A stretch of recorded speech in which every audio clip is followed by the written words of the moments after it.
iman wal Islam. Asyhadu an la ilaha illallah wa asyhadu anna Muhammadan abduhu wa rasuluh.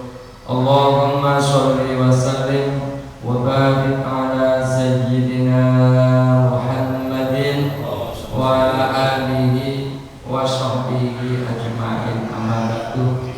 Hadratul muhtaramun, para alim ulama, para sesepuh, bini sepuh, wabil khusus orang tua kita Bapak Haji Sahada, Bapak Haji Slamet, Bapak Haji Subhan Hamidi, Bapak Haji Rustam, Bapak Ketua DKM Mushola Ittihadul Mujahidin, Bapak Ustadz Mulyadi beserta pengurusnya yang kami hormati, Bapak RT, Bapak-bapak jamaah Mushola Ittihadul Mujahidin yang tidak kami sebutkan satu persatu, mudah-mudahan Allah senantiasa memberikan rahmat kepada kita semuanya. Amin ya rabbal alamin. Puji syukur, mudah-mudahan kita semuanya selalu menjadi umat yang selalu bersyukur kepada Allah atas segala kenikmatan, nikmat iman, nikmat Islam, nikmat sehat walafiat. Mudah-mudahan kita semuanya dapat menggunakan kenikmatan yang diberikan oleh Allah untuk mencari ridhonya Allah Subhanahu wa ta'ala. Ziyadatus sholawat ma'a salam, mudah-mudahan Allah sampaikan kepada junjungan kita baginda Nabi Muhammad sallallahu alaihi wasallam, Rasulullah yang senantiasa kita nanti-nantikan syafaatnya kelak berada di yaumul qiyamah. Mudah-mudahan nanti di yaumul qiyamah kita semuanya dikumpulkan dan mendapatkan syafaatul uzma, syafaat yang agung dari Rasulullah sallallahu alaihi wasallam. Amin ya rabbal alamin. Ya hadirin jamaah Mushola Ittihadul Mujahidin yang dimuliakan oleh Allah, mari kita lanjutkan pelajaran kita yang kemarin kita sudah membahas tentang mahabbah kepada Allah, mahabbah kepada Rasulullah. Karena modalnya kita itu sebenarnya cinta kepada Allah, cinta kepada Rasul. Insya Allah kita semuanya selamat berada di dunia, selamat di akhir. Mahabbah cinta, buktinya cinta kemarin sudah kita bahas bahwasanya kita cinta sama Allah harus dibuktikan sejauh mana cinta kita kepada Allah. Bukti kita cinta kepada Rasul sejauh mana kita cinta sama Rasulullah.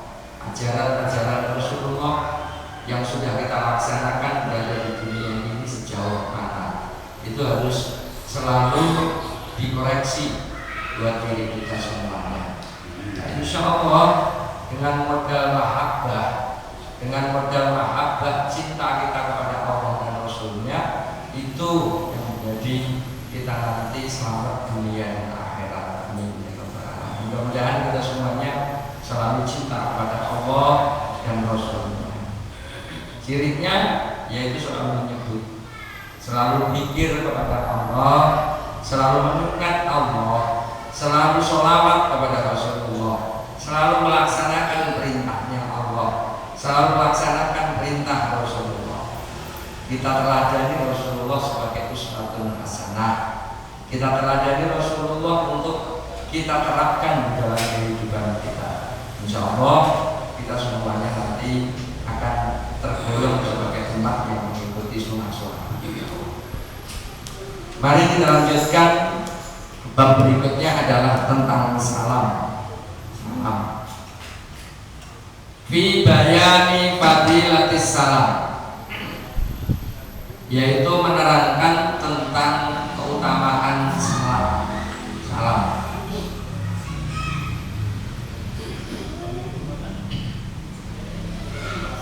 Budaya salam berada di masyarakat kita sangat kurang.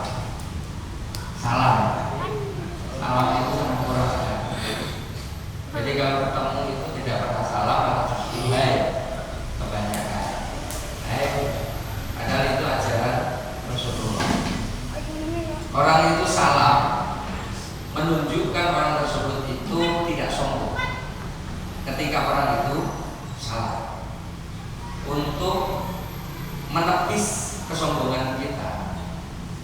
Ajaran yang sudah mulai hilang berada di masyarakat kita itu adalah satu, saling menghargai, saling menghormati, saling tolong menolong, saling gotong royong, saling, kalau bahasa Jawanya saling teko seliro. Bahasa Arabnya tawadud. Tawadud itu sudah hilang berada di tengah-tengah masyarakat kita. Tawadud itu apa? Rendah hati. Rendah hati ini enggak. Sekarang sudah hilang di masyarakat. Bahkan kata-kata itu sudah mulai hilang dengan di penggunaan kalimat bahasa Indonesia. Hormat menghormati, saling menghargai, saling. Sekarang diganti apa? Gotong royong, saling koordinasi. Orang sekarang saling koordinasi, saling komunikasi. Padahal itu bahasa-bahasa bukan bahasa kita, bahasa sementara itu sebenarnya. Yang sudah menjadi ciri khas berada di rakyat Indonesia, khususnya adat kita, ini sudah mulai terkikis habis, hilang. Bukti nyata, kenyataan berada di masyarakat kita, gotong royong, terus saling membantu dan lain sebagainya sudah mulai pudar.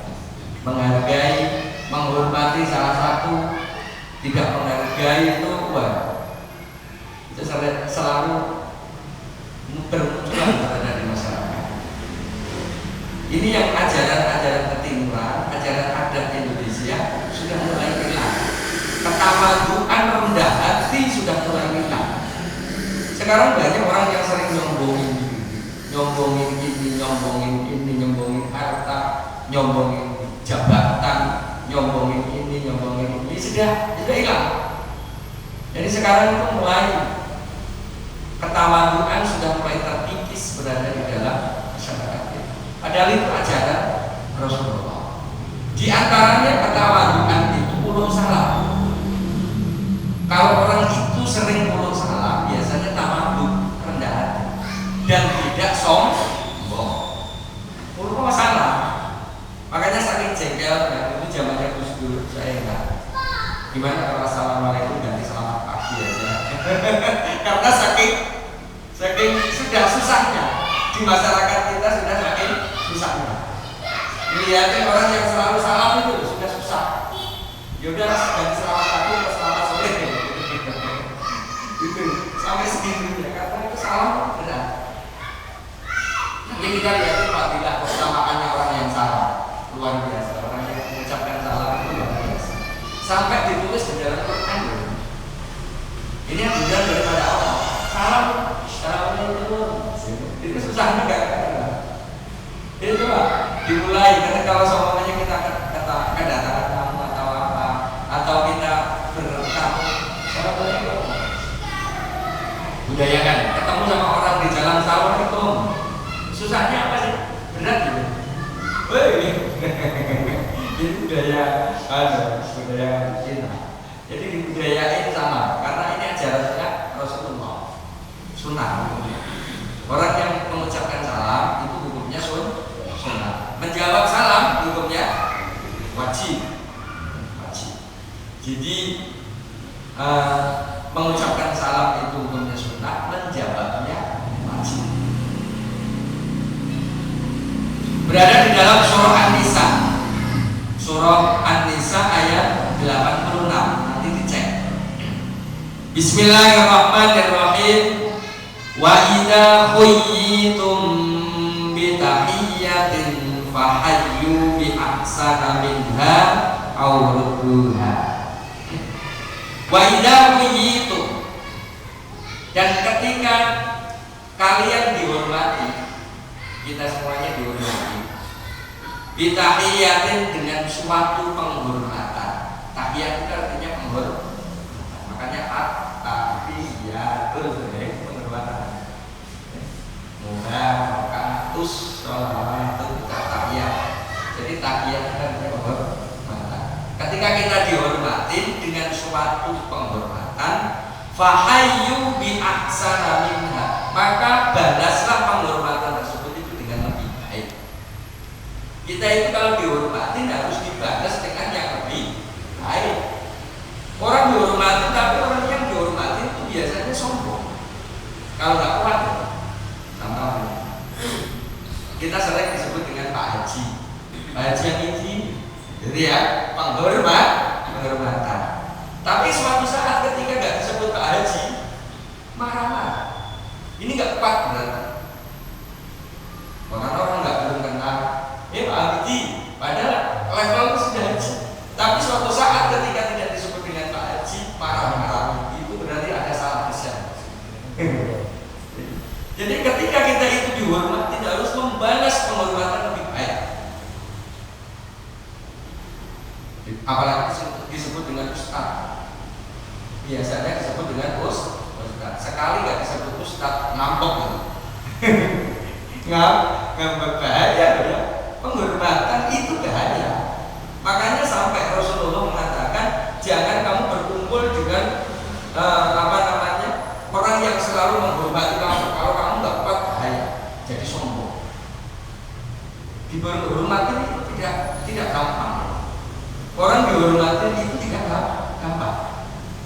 Sangat cenderung pada kesombongan kalau nggak kuat. Makanya rendah hati itu nomor satu harusnya. Rendah hati, dihormat, tambah hormat kita. Bukan ya? Makanya nanti kita bahas tentang salam, tentang jabat tangan, tentang penghormatan yang baik. Ini sudah mulai hilang berada di masyarakat kita.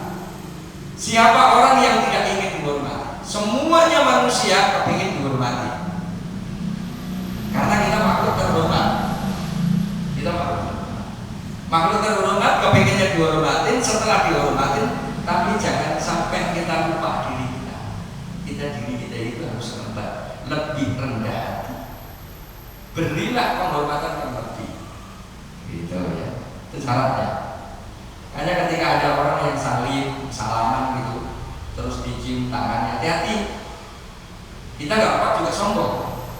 Temannya salaman dengan kita, terus tangan kita dicium, hati-hati. Ini kalau nggak paham maksudnya, kenapa kita itu salaman terus dicium tangan, itu bukan berarti kita itu menambah, oh diri saya termasuk mulia. Hati-hati. Ini kesalahan banyak. Ketika orang yang disalamin terus dicium tangannya, harus terbesit dalam hatinya menunjukkan kewajiban. Kalau enggak, kita jadi sombong. Senangnya salaman dicium tangannya, tapi tidak ada doa di dalam salaman tersebut. Itu bahaya, menjadikan kita sombong.